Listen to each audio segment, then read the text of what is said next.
Meus irmãos, Paulo escreveu essa carta aos Romanos por volta do ano 57, 58 depois de Cristo. E quando ele escreve essa carta para a igreja de Roma, na verdade, ele tinha um desejo no coração. Ele havia encerrado a sua terceira viagem missionária. Ele realizou 3 viagens missionárias. A primeira viagem missionária de Paulo foi realizada na Galácia.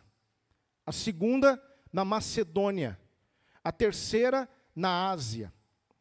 E agora ele entende que o trabalho estava terminado e ele desejava realizar agora um trabalho missionário mais para o oeste. Ele queria ir à Espanha, pregar o evangelho lá. E a igreja de Roma seria importantíssima para as suas pretensões missionárias. Paulo não conhecia a igreja de Roma, embora ele conhecesse alguns cristãos da igreja de Roma. Tanto é que lá no último capítulo ele vai mandar uma saudação para uma série de cristãos, mas ele não conhecia a igreja. E não foi ele que, curiosamente, fundou a igreja de Roma. A igreja de Roma, ela foi fundada, provavelmente, por aqueles forasteiros romanos, lá de Atos capítulo 2, versículo 10, que estavam em Jerusalém por causa do Pentecostes, e que, ouvindo a pregação de Pedro, se converteram. Eles eram judeus que moravam em Roma, judeus romanos, judeus que haviam nascido em Roma, e eles pegam esse evangelho e levam para Roma. Por isso, quando Paulo escreve a carta aos romanos, a igreja já tinha 25 anos de existência na cidade de Roma. Era uma igreja muito sólida, uma igreja muito vigorosa. E Paulo sabia da importância dessa igreja para o seu empreendimento missionário na Espanha. Mas havia um problema. Qual era o problema? Um problema crônico que o apóstolo enfrentava naqueles tempos. Muitos cristãos, eles não gostavam de Paulo, pasmem. Havia gente que não gostava de Paulo. E havia muitos falsos apóstolos, convencendo, principalmente, as igrejas da Galácia, a igreja de Colossos, a igreja de Corinto, de que Paulo era um mercenário, alguém que havia se apropriado do título de apóstolo para ganhar algum benefício da igreja. Pessoas que diziam que Paulo era soberbo, ganancioso, e que ele realmente havia trazido para si esse título para ter alguma autoridade na igreja e ganhar algum benefício dela. Esses tipos de acusações também chegaram na igreja romana. E Paulo sabia disso. Então, por que Paulo escreve uma carta para os romanos? Primeiro, para se apresentar, porque a igreja de Roma não conhecia. E segundo, para mostrar à igreja de Roma qual era o evangelho que ele pregava. Se você ler Romanos, você vai ver o evangelho puro e cristalino das Escrituras, todo sistematizado. Paulo fala da perdição eterna, Paulo fala que os gentios estão perdidos, que os judeus estão perdidos. Ele fala que a raça humana inteira está perdida. Ele fala da graça, ele fala de regeneração, ele fala de santificação, ele fala de eleição, tudo sistematizado. É por isso que a maioria dos teólogos é do consenso de que a carta de Paulo é o maior livro do Novo Testamento. E eu concordo.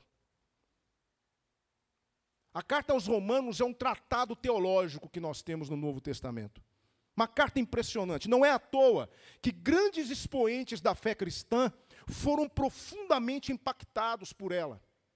Agostinho de Hipona, um homem boêmio, entregue ao mundanismo, um homem beberrão, um homem que se perdeu no pecado, solapado pela culpa, um homem que não tinha certeza de salvação, um homem que vivia o tempo inteiro angustiado, perdido, sem direção. Um dia, estava na casa de um amigo dele chamado Alípio, e na casa ele ouve uma cantiga de crianças, E ele entendeu que as crianças diziam assim, tole lege, que em latim significa tome e leia. Ele viu do lado dele um pergaminho, ele abriu esse pergaminho, e ele então lê o capítulo 13, versículo 13, quando Paulo fala, não andeis em glutonarias, em bebedices. E ele se converte, irmãos, lendo esse versículo, e se transformou no maior teólogo da história da igreja depois do apóstolo Paulo, por conta da leitura de Romanos. Outros que tiveram acesso a essa carta, Martinho Lutero, que se converteu depois de ler Romanos 1, 16 e 17, não me envergonho do Evangelho, pois é poder de Deus para a salvação de todo aquele que crê, o justo viverá da fé. John Wesley, que numa manhã de domingo, em 1738, estava na igreja ouvindo o prefácio da carta de Paulo aos Romanos, é invadido pela certeza de salvação e dá início a um dos maiores avivamentos da Inglaterra. Tudo por causa de Romanos. É um livro fantástico. E Paulo escreveu esse livro, então, com essas pretensões de convencer a igreja de Roma de que ele era um deles. Ele não era um embusteiro, ele não era um charlatão, ele não era um mercenário. Ele cria no mesmo evangelho que os romanos criam. Ele cria em Jesus como os romanos criam. E ele, então, decide escrever essa carta para Roma. E ele começa a carta de uma maneira tão magnífica. Por isso que eu não quis desenvolver mais hoje o prefácio, eu quis ficar apenas com o capítulo 1, versículo 1, porque é uma coisa impressionante como Paulo começa a sua carta aos Romanos. Acompanhem comigo.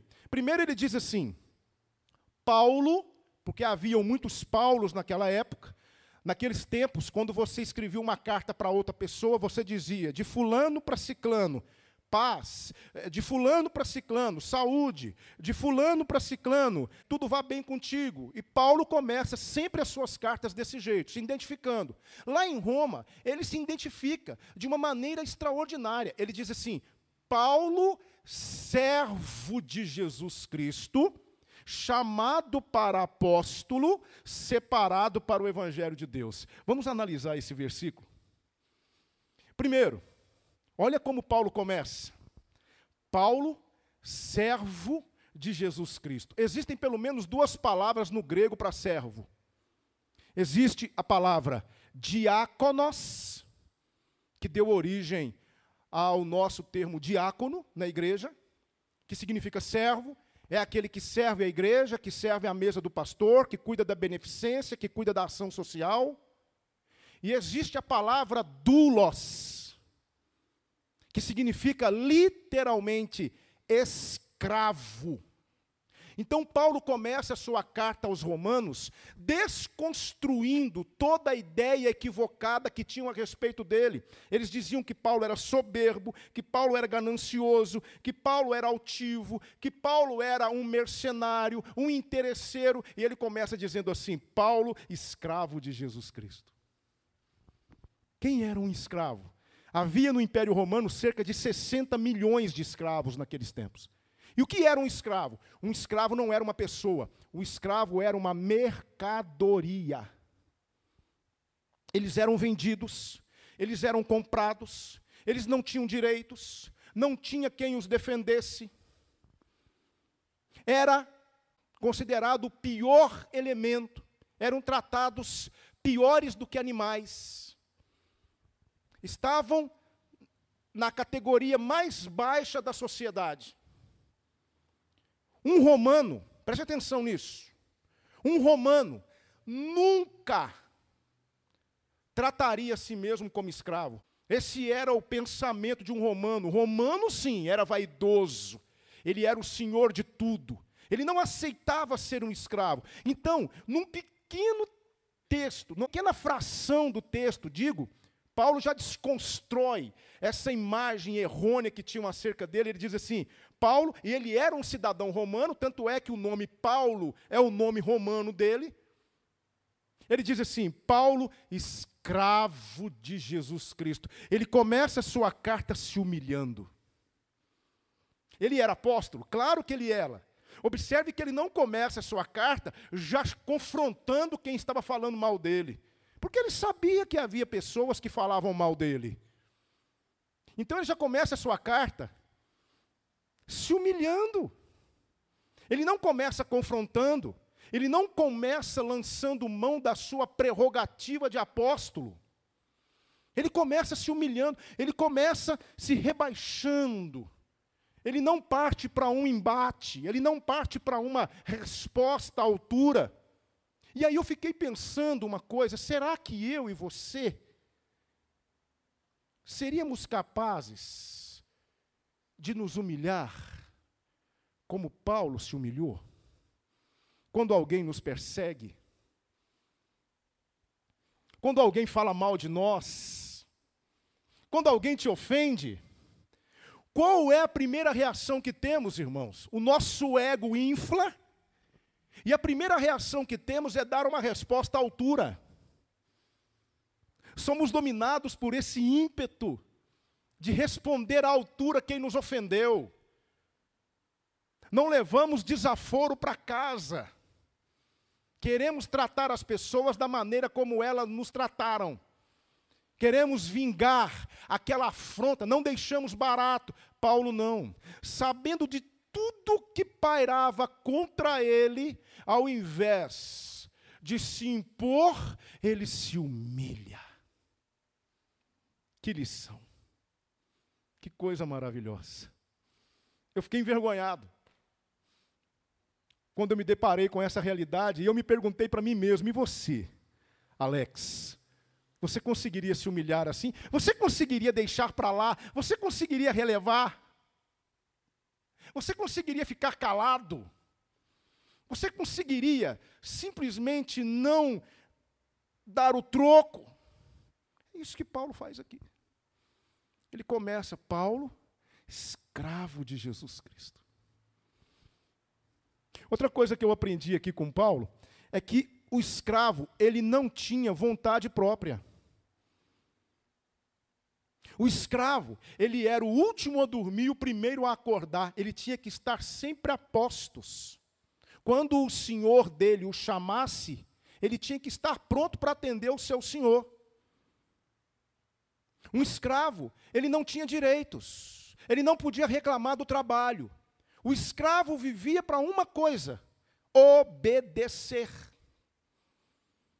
E Paulo se considerava assim em relação a Cristo. Lá em Gálatas, no capítulo 2, versículo 20, ele vai dizer assim: já não sou eu mais quem vivo, mas Cristo vive em mim. Ele foi completamente absorvido por Cristo. Paulo era de Jesus Cristo.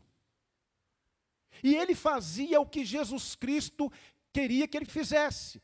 Se Jesus mandasse ele falar, ele falava. Se Jesus mandasse ele ir, ele ia. Se Jesus dissesse, eu quero que você vá lá, ele ia. Você vai naquela cidade e você vai ser preso, ele ia. Porque ele era de Jesus Cristo. Não havia uma única área na vida de Paulo que não pertencesse a Jesus Cristo. E aí, novamente, a palavra de Deus me confrontou e me perguntou, e você, Alex, que tipo de servo você é? Porque o tempo inteiro nós nos chamamos assim de servos, é ou não é? Eu sou servo de Deus, eu sou servo de Deus, eu sou servo de Deus nos moldes de Paulo? Será que eu sou totalmente de Jesus? Será que Jesus manda em mim mesmo? Meus irmãos, me permita dizer, não somos servos como deveríamos ser. Muitas áreas em nós que estão totalmente debaixo do controle de nós mesmos, sim ou não?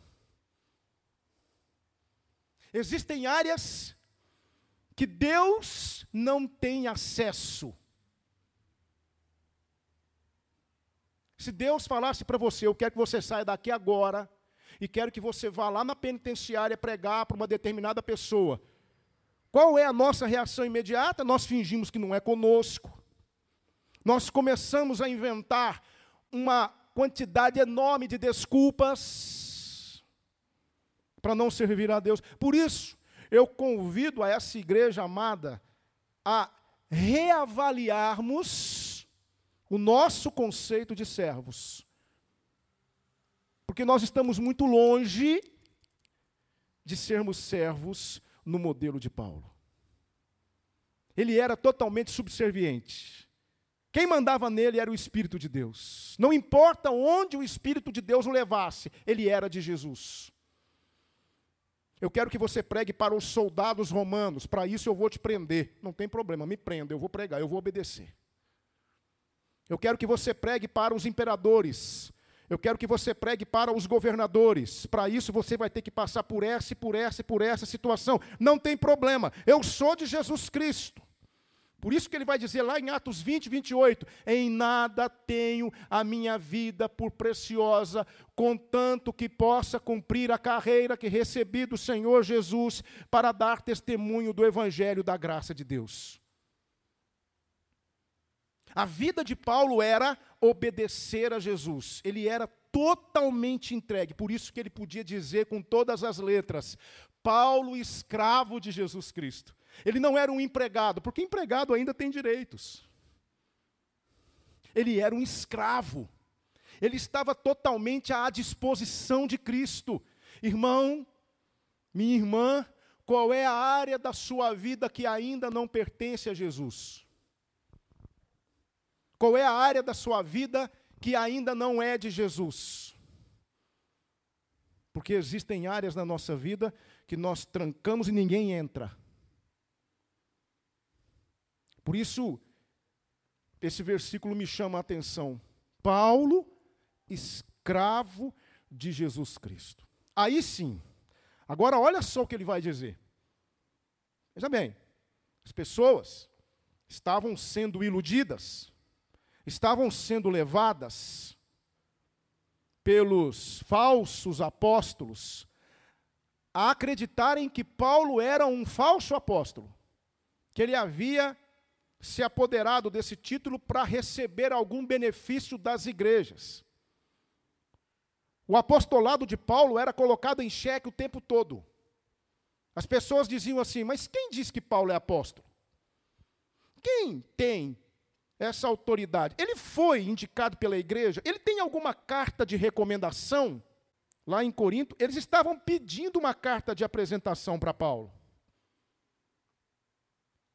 Aí Paulo vai dizer para eles, gente, vocês são a minha carta. Porque essa era a ideia que girava em torno dele, que ele era um falso apóstolo. Aí ele diz assim, Paulo, servo de Jesus Cristo, chamado para apóstolo. Ou seja, não fui eu quem me apropriei desse título, alguém me chamou. E quem é esse alguém? Jesus. Essa era uma das credenciais para ser um apóstolo de Jesus Cristo. Primeiro, ser chamado pelo próprio Jesus. Segundo, ser testemunha ocular de sua ressurreição. Paulo foi os dois. Por isso que eu não aceito apóstolos hoje. Esse movimento apostólico atual é uma farsa. É mentira. São falsos apóstolos que estão ensinando um outro evangelho para as pessoas, porque os verdadeiros apóstolos de Cristo deixaram para a igreja uma doutrina sobre a qual estamos edificados. Não precisamos de novos apóstolos. Não precisamos. Se bem que o termo apóstolo hoje já está em desuso, porque tem gente aí dizendo que é patriarca. Eu não sou mais só um apóstolozinho, eu sou o patriarca. Eu sou o pai dos apóstolos. Daqui a pouco, não se assustem, vai aparecer um semideus aí. Agora eu sou semideus. Do jeito que as coisas estão caminhando. Então não aceite, igreja, não aceite apóstolos hoje. Mas Paulo foi chamado para apóstolo, e ser apóstolo naquela conjuntura, sabe qual era o resultado, igreja amada? Sofrimento. Os apóstolos eram homens que sofriam o tempo inteiro, perseguições, eram presos, eram açoitados. Todos os apóstolos de Cristo, todos eles, foram martirizados, foram assassinados, com exceção de João, que foi exilado para a ilha de Pátimos e morreu em Éfeso, numa idade já avançada, mas todos os demais apóstolos foram martirizados. Pedro e João foram açoitados a mando do conselho. Pedro foi guardado na prisão por Herodes para ser apresentado ao povo depois da Páscoa. Ele tinha matado Tiago e agora queria matar Pedro porque aquilo agradava os judeus. Paulo não era diferente. Paulo sofreu. Veja só, quando o Senhor manda Ananias ir até Paulo, lá na cidade de Damasco, veja o que o Senhor vai dizer para Ananias, porque Ananias ficou assustado. Senhor, esse homem aí tem perseguido a igreja.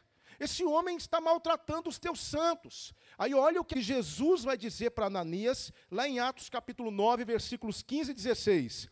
Disse-lhe, porém, o Senhor, vai, porque este é para mim um vaso escolhido, para levar o meu nome diante dos gentios, e os reis e dos filhos de Israel. Agora preste atenção, e eu lhe mostrarei quanto deve sofrer pelo meu nome.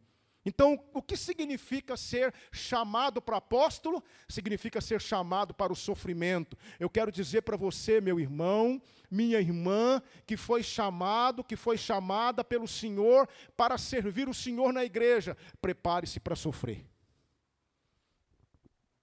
Você vai ser rejeitado. Você vai ser questionado. Você vai ser taxado de algumas coisas que não é verdade. Eu faço agora, em setembro, 7 anos de ministério, de ordenação ministerial, 7 anos. Estou à frente de igrejas desde 2006. Mas, como pastor, estou caminhando para 7 anos. 7 anos. Quando eu comecei a namorar minha esposa, Cléria, em 1998, nós vamos fazer agora 21 anos de relacionamento.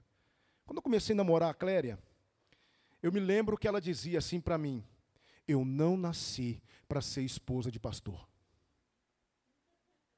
Esqueça isso. Quer namorar comigo? Desista disso. Lembra disso, meu bem? Eu não nasci para ser esposa de pastor. Sabe por quê? Porque ela sabia como é a vida de um pastor que é chamado por Deus. Ela acompanhou os pastores dela. E ela dizia: se quiser namorar comigo, tem que desistir disso. Eu não sou bobo, engavetei o negócio por enquanto. Eu não vou perder uma mulher dessa, né? Mas orando ao Senhor. E Deus no meu coração, colocando aquilo de forma bem clara no meu coração. E isso foi em 98, quando foi em 2008, depois de meus irmãos, muita oração, ela disse assim para mim: tá bom, você pode ir para o seminário, mas não significa que você vai ser pastor. Você pode ser professor de escola dominical, você pode ser líder de algum ministério na igreja, mas pastor não. Tá bom, meu bem. Comecei a fazer o curso de teológico, mas eu não tinha chamado para ser professor de EBD, eu não tinha chamado para ser missionário, eu tinha chamado para ser pastor. Isso era muito claro no meu coração, mas eu caladinho. Discute com a mulher não, irmão. Seja sábio, homem. Deixa nas mãos do Senhor. Ele sabe o que está fazendo. Comecei a estudar o curso, e não é que essa mulher foi convencida pelo Senhor do meu ministério, e hoje é uma excelente esposa de pastor, gente. Não é, meu bem? Te amo, meu bem. Que companheira que Deus me deu.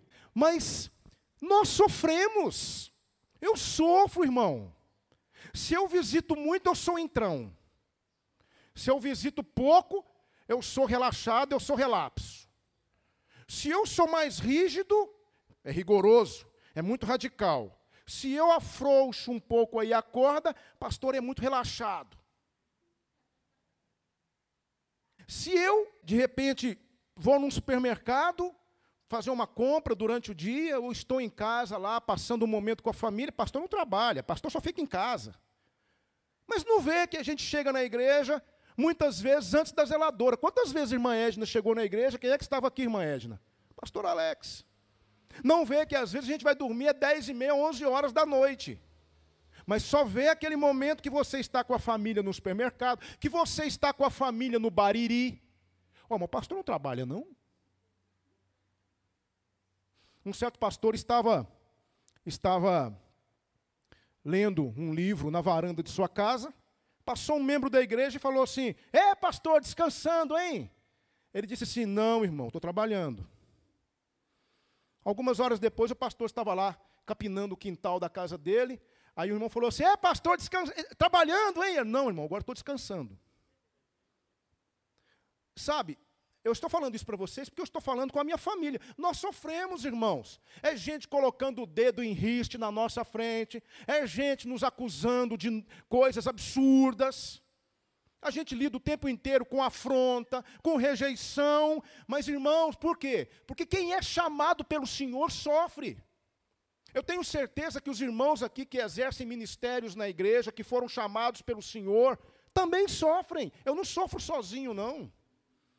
São questionados, são criticados, são julgados, porque isso é o chamado de Deus. Deus nos chama para o sofrimento. Agora, existem aqueles que se chamam a si mesmos. Por quê? Porque querem aplausos, querem elogios, querem pessoas elogiando no final do culto, querem receber um tapinha nas costas, pessoas que querem estar em evidência. Essas pessoas não sofrem, porque aquelas que não se enquadram dentro do seu script são excluídas. Mas quem é chamado pelo Senhor vai sofrer. Tem uma frase de C.S. Lewis, veja só essa frase: se você está à procura de uma religião que o deixe confortável, definitivamente eu não lhe aconselharia o cristianismo. O que você quer? Você quer trabalhar para o Senhor e viver uma vidinha tranquila? Esqueça. Se Deus está chamando você para um ministério, assim como Ele chamou Paulo para apóstolo, Ele está chamando você para sofrer com Ele. E quer saber de uma coisa, igreja amada? Vamos sofrer por Jesus, porque Ele sofreu por nós. Entende? Vamos sofrer por Jesus. Se tiver que sofrer uma afronta, sofra, releve, deixe para lá. Mas sirva ao Senhor. Ele te chamou para quê, irmão? Observe que Paulo, ele não arranjou desculpas, assim como Moisés inicialmente estava arranjando desculpas para não ir para o Egito. Paulo não, foi chamado, levantou, foi para a casa de Ananias, depois foi para o deserto da Arábia, 14 anos depois se apresenta aos apóstolos e começa o seu ministério aos gentios. Ele nunca fugiu do seu ministério. Quando o Senhor te chamar para alguma coisa na igreja, sirva-o com alegria e não fuja. Não fuja, porque Ele merece o seu trabalho, o seu serviço, o seu empenho, e trabalho cristão é sofrimento mesmo. Mas Paulo também diz uma coisa aqui, ele diz: Paulo, servo de Jesus Cristo, chamado para apóstolo, separado para o evangelho de Deus. A palavra separado aqui, ela vem do grego. É a mesma palavra usada para fariseu. Ela vem do grego farisaios. Ou seja, Paulo era um fariseu. Ele foi separado para cuidar da lei, para zelar da lei. Ele foi separado para poder cuidar do judaísmo. Foi um extremista religioso. Agora, ele estava se tornando um fariseu de quem? Um fariseu de Jesus. Separado para o quê? Para uma nova lei. Qual lei? O evangelho de Deus. Eu e você somos fariseus de Jesus, separados para o quê? Para o evangelho de Deus. A igreja de Cristo, ela foi separada para o evangelho. Qual é a nossa missão, igreja? Pregar o evangelho, falar do evangelho. O evangelho é incômodo, o evangelho é indigesto, o evangelho machuca, o evangelho não é algo agradável, o evangelho confronta você, coloca você diante dos seus pecados, exige uma mudança. É por isso que muitos não querem o evangelho. Muitos estão por aí separados, mas não para o evangelho, estão separados para si mesmos. Igrejas, comunidades religiosas que estão vivendo aí separadas para quê? Separadas para crescerem, investirem em si mesmas, querem ter sucesso, querem se expandirem, querem ter patrimônio. Conseguem. Sabe por que conseguem? Porque abdicaram do evangelho, inventaram um evangelho para elas e apresentam esse evangelho para o povo. E o povo quer isso. Agora, aquelas igrejas que foram separadas para o evangelho, essas igrejas, elas passam por dificuldades, elas crescem menos, não é uma igreja popular, é uma igreja rechaçada, é uma igreja que é taxada de fria, é uma igreja que é taxada de outras coisas. Já ouvi alguém dizer que nós não temos o Espírito Santo, porque aqui não tem barulho, porque aqui não tem alegria, que nós somos tristes, que nós somos isso, que nós somos aquilo. Nós podemos ser tudo isso, mas nós somos separados para o Evangelho de Deus. Ao Senhor toda a glória. E eu quero continuar sendo. E você? Sua igreja não tem o Espírito Santo. Lá não fala em línguas. Vocês não têm o batismo com o Espírito Santo. Vocês são frios, vocês são mortos. Nós somos mesmo. Eu morri. Você não morreu, não? Então Paulo foi separado para o Evangelho de Deus. Ele foi chamado para apóstolo e separado para o Evangelho de Deus. Essa tarefa é nossa. Meu irmão, lute, zele, trabalhe para o Evangelho de Deus. No seu trabalho, na sua escola, na sua empresa, na rua, na sua vizinhança. Onde quer que você esteja, lembre-se que o Senhor separou você. Hoje à noite nós vamos pensar sobre um salmo maravilhoso, que é o salmo de número 1.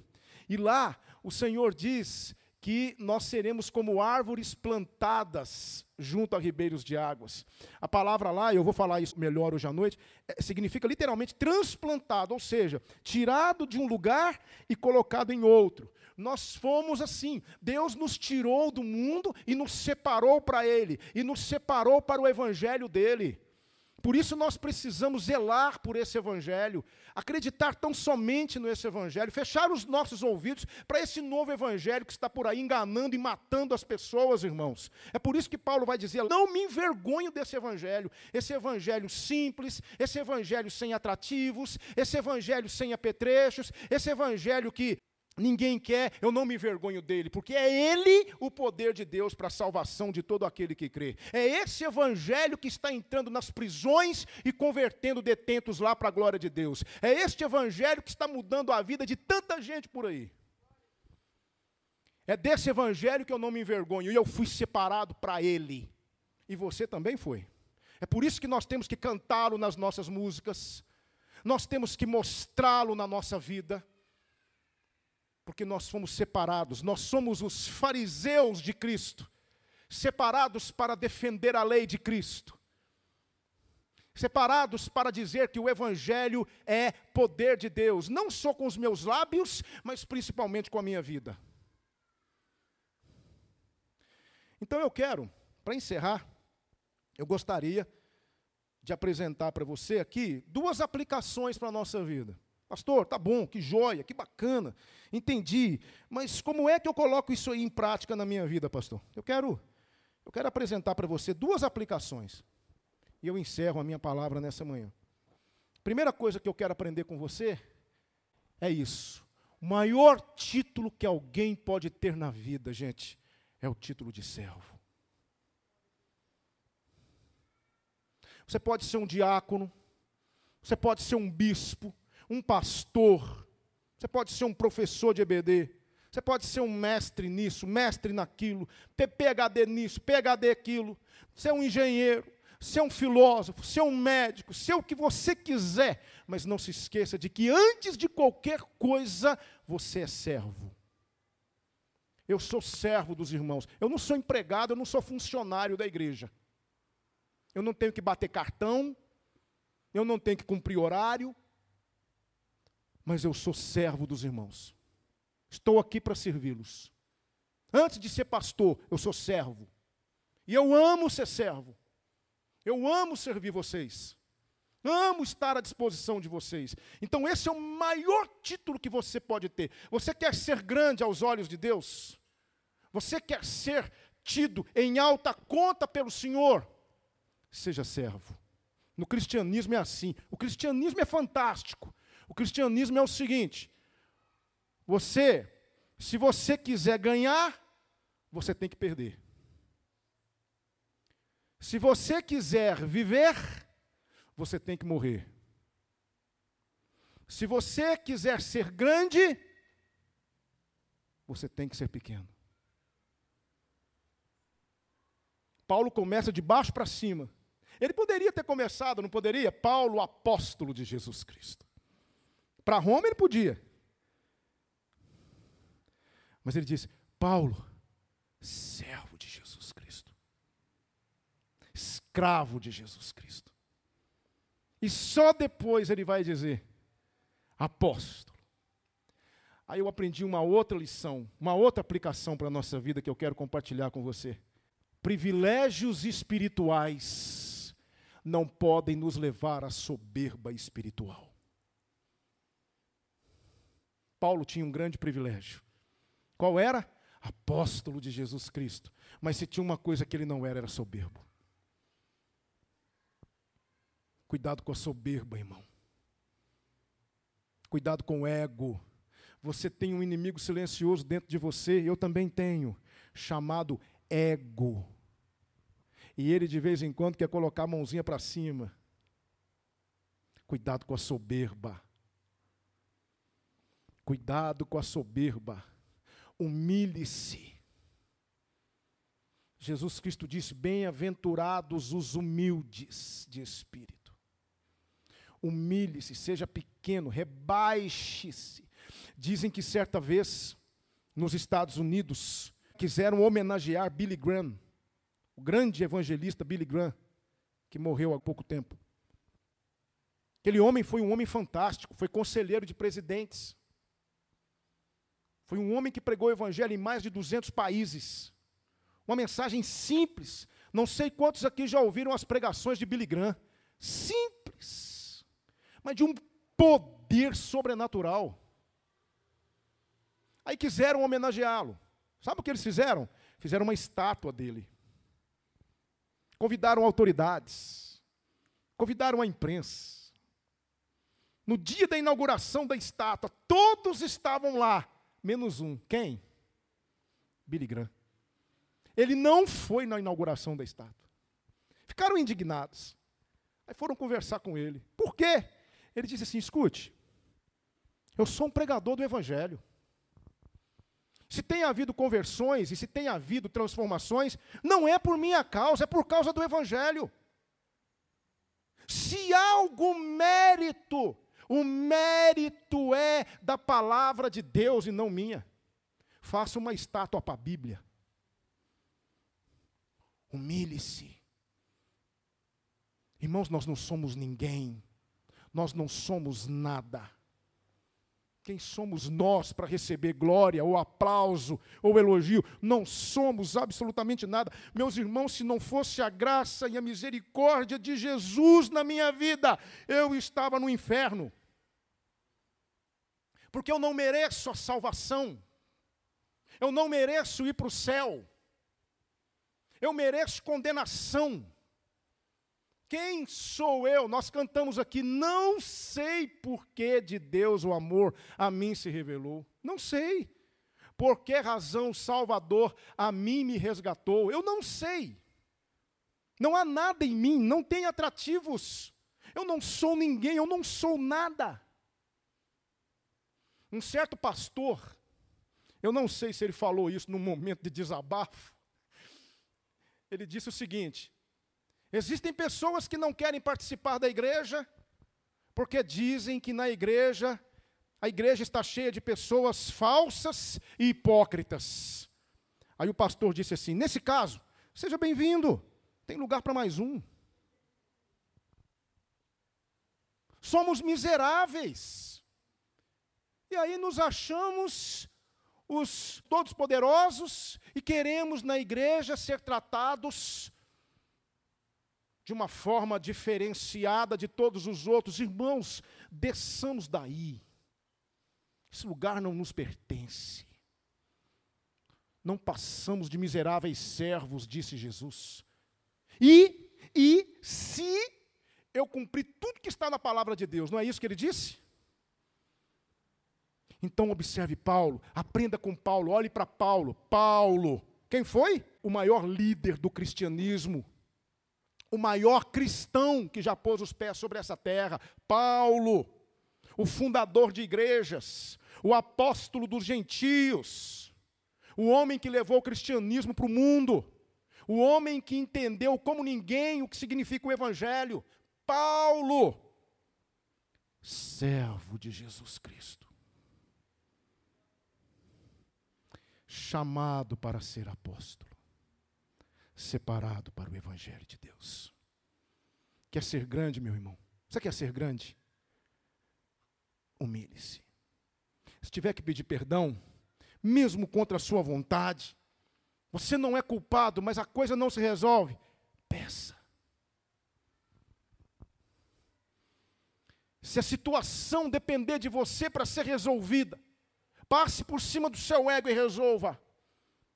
Jesus Cristo disse uma coisa interessante: aqueles que se exaltam serão humilhados, mas aqueles que se humilham serão exaltados. Privilégios espirituais não devem nos levar à soberba espiritual. Que o Senhor então nos abençoe. Vamos orar.